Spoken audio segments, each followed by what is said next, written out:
اللہ تعالیٰ فرماتے ہیں شہر رمضان انزل فیہ القرآن سورہ البقرہ 185۔ اس آیت کا مطلب ہے کہ رمضان وہ مہینہ ہے جس میں قرآن نازل کیا گیا، جو لوگوں کے لیے ہدایت اور رہنمائی ہے۔ رمضان کا اصل واقعہ۔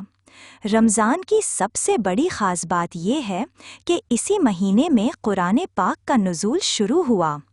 قرآن پہلی مرتبہ لیلۃ القدر کی رات نازل ہوا۔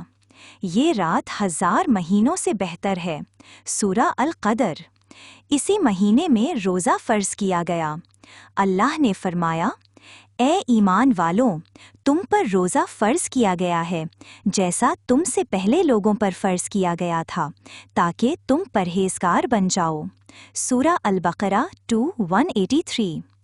رمضان سے ہم کیا سیکھتے ہیں؟ قرآن کی تلاوت زیادہ کرنی چاہیے، دعا اور عبادت میں اضافہ، غریبوں کی مدد، گناہوں سے بچنا، صبر اور شکر۔ رمضان صرف بھوکا رہنا نہیں، بلکہ اپنی روح کو پاک کرنے کا مہینہ ہے۔